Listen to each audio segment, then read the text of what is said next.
Hello dear students, as I have promised कि मैं chapter Indian democracy class 10 social science इसका question answer लेके आऊंगा. So here I have come. So let us see कि HSLC में from this chapter क्या क्या प्रश्न पूछे गए हैं. अभी आप लोग को पता है कि पैटर्न चेंज हो चुका है. 45 मार्क्स का एमसीक्यू आता है, तो डेफिनेटली एमसीक्यू पहले हम देखते हैं कि क्या आया है. पहला क्वेश्चन 2024 में एचएसएलसी में पूछा गया था कि which of the following member of the drafting committee, नीचे दिए गए कौन drafting committee of the constitution के मेंबर थे. इट इज डेफिनेटली सच्चिदानंद सिन्हा नहीं थे, राजेंद्र प्रसाद नहीं थे, गोपीनाथ बरदलोई नहीं थे. Syed Mohammad Saadulla is the correct answer. He was part of the drafting committee of the constitution. फिर बोला गया आपको यह बताना है कि find out the federal system from the alternatives given below. Federal system मतलब कौन से दो चीज फेडरल सिस्टम बता रहा है. ठीक है, find out the federal system for the alternatives. Provisions for separate constitution for the constituent states. हाँ, फेडरल सिस्टम में सेपरेट कॉन्स्टिट्यूशन होता है और ड्यूअल सिटीजनशिप भी होता है, तो दोनों ही आंसर करेक्ट होंगे. Both 1 and 2 are correct. C would be the correct option. फिर प्रश्न पूछा गया था 2024 में कि फेडरल स्टेट क्या है और कौन सा कंट्री में पहला फेडरेशन इंट्रोड्यूस हुआ था. फेडरल सिस्टम एक इस तरीके का गवर्नमेंट है जहां पर सेंट्रल गवर्नमेंट और प्रोविंशियल गवर्नमेंट या फिर स्टेट गवर्नमेंट दोनों ही अपना अपना पावर कॉन्स्टिट्यूशन से ड्राइव करते हैं और दोनों ही इक्वल फुटिंग में रहते हैं, मतलब दोनों का पावर बराबर का ही होता है. और पहला कंट्री जिसमें फेडरेशन इंट्रोड्यूस हुआ था वो था यूएसए. ठीक है. फिर बोला गया right the difference between the Indian parliamentary system और इंग्लैंड का पार्लियामेंट्री सिस्टम के बीच का डिफरेंस. ये हम लोग नीचे दिया गया है, नीचे हम लोग पढ़ेंगे. ठीक है. 2023 में क्या क्वेश्चन पूछा गया है. 2023 में सेम बोला कि who presided over the first meeting of constituent assembly जो 9 दिसंबर को हुआ था. ठीक है नहीं, 9 दिसंबर 1946. Doctor Sachchidanand Sinha. Government of India act 1935 इसने क्या क्या इंट्रोड्यूस किया था. फेडरल सिस्टम इंट्रोड्यूस किया था, करेक्ट है.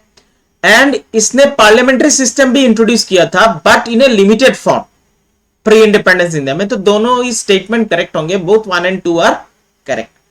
फिर बोला गया है कि इंडियन फेडरल सिस्टम का कैरेक्टरिस्टिक्स बताओ. ये भी नीचे आंसर मैंने कर दिया है. देन नेक्स्ट क्वेश्चन कहा गया कि कौन सा कंट्री से इंडियन पार्लियामेंट्री जो डेमोक्रेटिक सिस्टम है, इंडियन पार्लियामेंट्री डेमोक्रेसी कौन सा कंट्री का सिस्टम फॉलो करता है. इंडियन जो पार्लियामेंट्री डेमोक्रेसी है it follows the system of actually UK, United Kingdom का सिस्टम पार्लियामेंट्री सिस्टम फॉलो करता है. Okay. And mention two difference between parliamentary system of India compare to that country. India और England का parliamentary system के बीच का difference. देखिए same question repeat हुआ है. 2023 में भी आया, 2024 में भी आया एंड यू विल अगेन सी कि सेम क्वेश्चन बहुत बार आया है. तो इस चैप्टर से ज्यादा हमें पढ़ने की जरूरत नहीं होती है. गिन के 3-4 क्वेश्चन अगर हम लोग अच्छे से पढ़ लेते हैं और एमसीक्यू पढ़ लेते हैं देन डेफिनेटली हम इस चैप्टर से कोई भी सवाल आए हम लोग आंसर कर पाएंगे. ठीक है. देखिए 2021 में सवाल था कि explain how the ideals of Indian constitution preamble में मैनिफेस्ट हुआ है. Definitely ideals of constitution preamble में मैनिफेस्ट हुआ है. कैसे हम कह सकते हैं इसका आंसर मैं नीचे मैंने आंसर किया है. ठीक है, मैं वो डायरेक्ट आंसर ही आप लोग को दिखा देता हूं.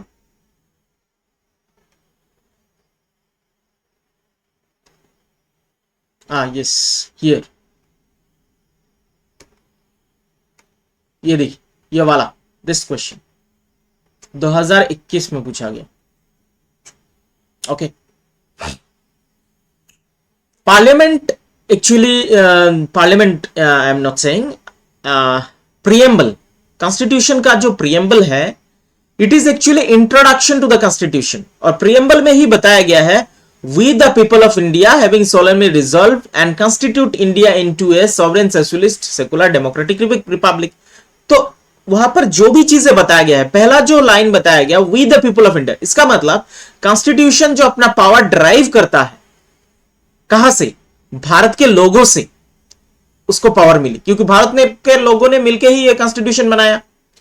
और कॉन्स्टिट्यूशन जो गवर्नमेंट को पावर प्रोवाइड करता है, ये जो गवर्नमेंट बनाते हैं ये भी लोग ही बनाते हैं, तो main source of power are the people of India. तो अल्टीमेटली ये आइडियल शो हो रहा है कॉन्स्टिट्यूशन का प्राइम आइडियल। फिर बोला गया कि इंडिया एक सॉवरेन कंट्री है, सोशलिस्ट कंट्री है, सेकुलर है, democratic and Republic, and also it justifies social economic social justice, economic justice, political justice, liberty, equality and fraternity also. ठीक है? So ultimately preamble is actually justifying the ideals of constitution. ठीक है? Next देखते हैं 2020 में क्या question पूछा गया है, लेट अस सी। पहला, क्या इंडिया फेडरल कंट्री है यूएसए के जैसा? अगर है तो एक्सप्लेन करिए। नहीं, इंडिया यूएसए के जैसा फेडरल नहीं है। इंडिया फेडरल कंट्री है but it is having unitary bias, मतलब यहां पर यूनिटरी बायस है। India, we can not say that India is totally unitary form of government, no. On the other hand we directly can not say that India is a federal form of government. दोनों का mixture है India में। जैसे आप बता सकते हैं कि यूएसए के जैसा फेडरेशन इंडिया में नहीं है, कारण ही है स्ट्रॉन्ग सेंटर, क्योंकि जो कॉन्स्टिट्यूशन है उसका 7th शेड्यूल में बताया गया है व्हाट आर द सब्जेक्ट्स जो जिसके ऊपर स्टेट गवर्नमेंट लॉ बना सकती है, जिसके ऊपर सेंट्रल गवर्नमेंट लॉ बना सकती है, और एक लिस्ट बताया गया है कॉन्करेंट लिस्ट जहां पर स्टेट और यूनियन गवर्नमेंट दोनों लॉ बना सकते हैं। लेकिन अगर यूनियन गवर्नमेंट ने उसके ऊपर लॉ बना दिया तो उसके बाद अगर स्टेट गवर्नमेंट लॉ बनाता है कॉन्करेंट लिस्ट के सब्जेक्ट के ऊपर, यूनियन गवर्नमेंट का ही लॉ प्रिवेल होगा। ठीक है, सिंगल सिटीजनशिप है। तो अमेरिका में देखिए डुअल सिटीजनशिप एग्जिस्ट करता है, तो वहां पर यूएसए का फेडरेशन इंडिया में नहीं है। और एक कंसेप्ट हम बता सकते हैं कि अपॉइंटमेंट ऑफ गवर्नर।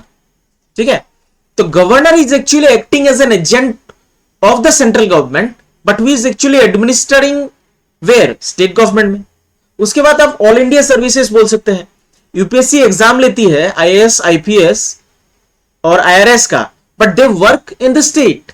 तो actually they are recruited by the central government but work for state government. तो यहां पर ऑटोनॉमी किसका शो कर रहा है? सेंट्रल गवर्नमेंट का। In the same way emergency, अगर प्रेसिडेंट स्टेट इमरजेंसी घोषित करते हैं या फिर नेशनल इमरजेंसी घोषित करते हैं या फाइनेंशियल इमरजेंसी घोषित करते हैं, तब स्टेट अपना ऑटोनॉमी खो देता है। तब स्टेट का जितना भी सब्जेक्ट होगा, स्टेट का जो लेजिस्लेटिव असेंबली है उसका भी कंट्रोल पार्लियामेंट के पास चला जाता है।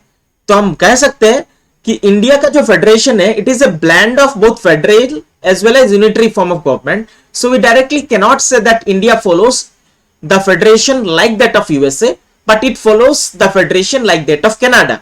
Okay, that's why Indian federal form of government can be termed as quasi-federal. Clear है? Okay. फिर 2019 में सवाल पूछा गया कि पार्लियामेंट्री डेमोक्रेसी क्या है, और same parliamentary system of India और पार्लियामेंट्री सिस्टम ऑफ इंग्लैंड के बीच का डिफरेंस पूछा है। तो ये क्वेश्चन देखिए बहुत साल रिपीट हुआ है। ओके, तो पार्लियामेंट्री डेमोक्रेसी एक ऐसा सिस्टम ऑफ गवर्नमेंट है जहां पर एक बॉडी को अथॉरिटी दिया जाता है ताकि वो लेजिस्लेटिव फंक्शन परफॉर्म कर पाए, एग्जीक्यूटिव फंक्शन परफॉर्म कर पाए।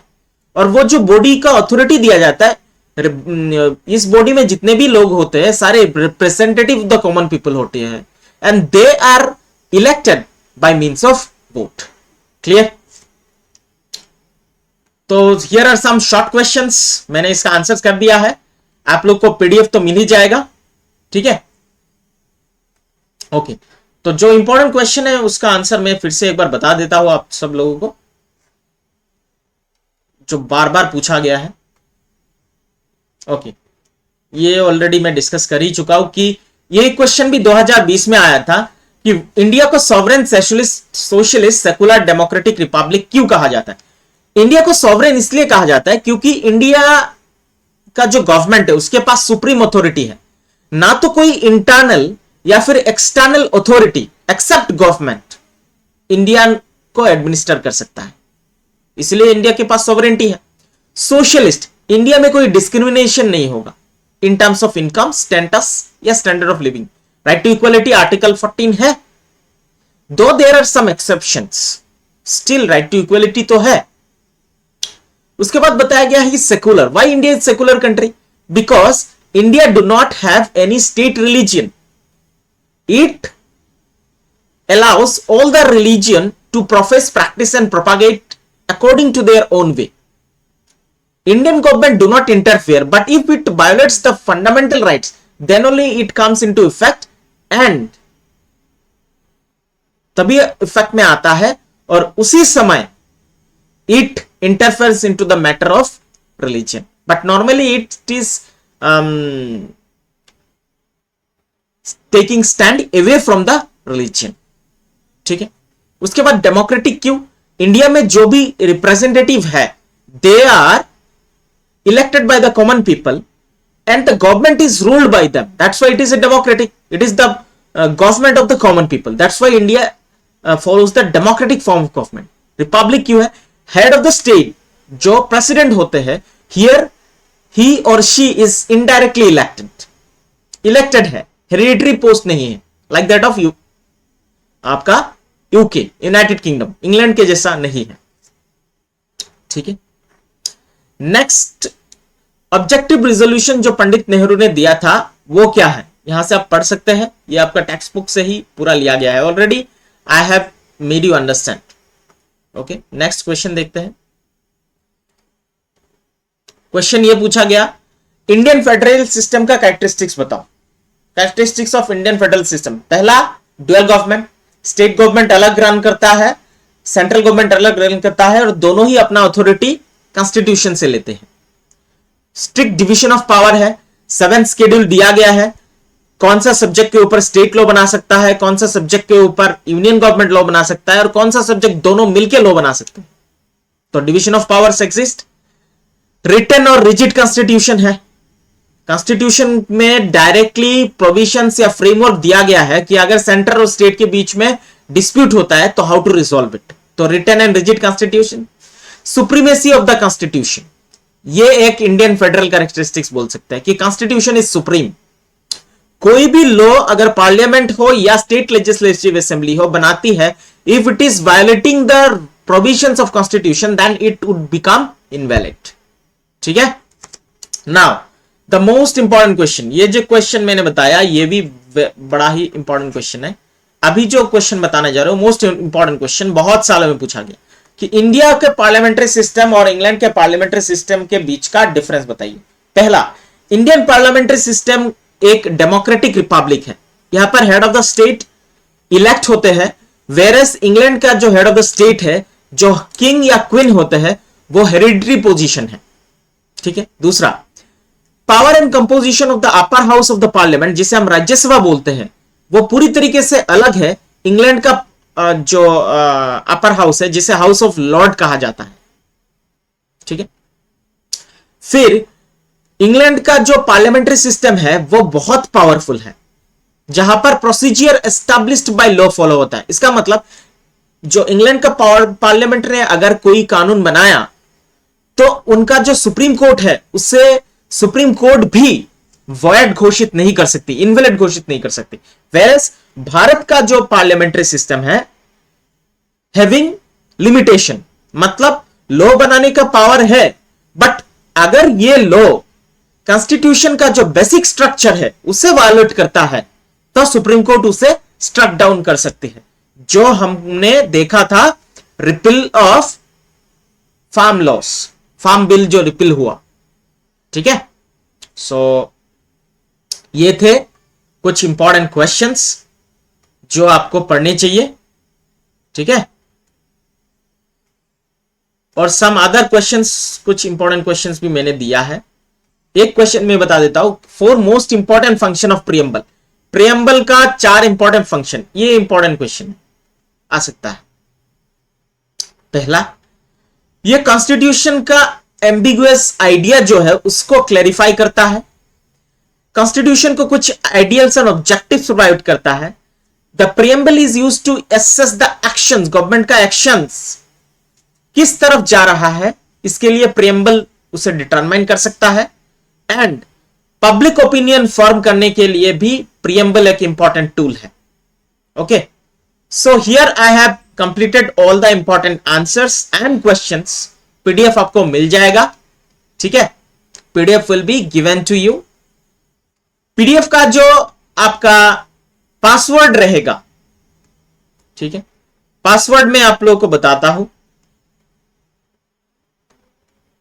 ओके, ये एक मॉडर्न डे पॉलिटिकल सिस्टम, उसका चार बता सकते हैं। यूनिटरी फॉर्म ऑफ गवर्नमेंट है, federal form of government, presidential form of government और पार्लियामेंट्री फॉर्म ऑफ गवर्नमेंट, ठीक है। जो होगा पासवर्ड, ये पासवर्ड होगा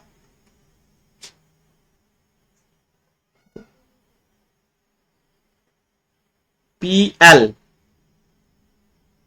C1 @ ठीक है, PLCH1 @ अच्छा, नाउ एक इंपॉर्टेंट बात, अगर मेरा इनिशिएटिव आप लोगों को अच्छा लग रहा है, ठीक है, तब और आप लोग का अगर कोई डाउट है तो मैं एक व्हाट्सएप नंबर देता हूं।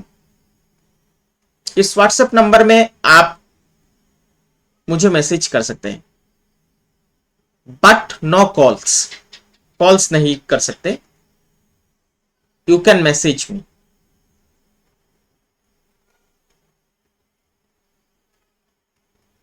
Any query, any doubt regarding any subject.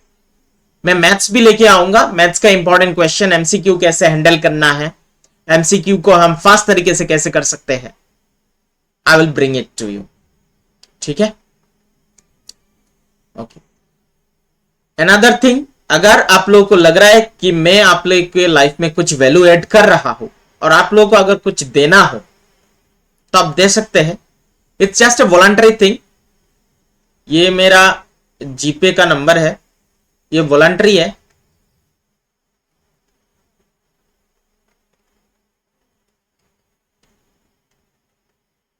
ठीक है, वॉलंटरी, कॉल नहीं कर सकते, no calls. Okay, so that's it. Goodbye. Have a good day ahead.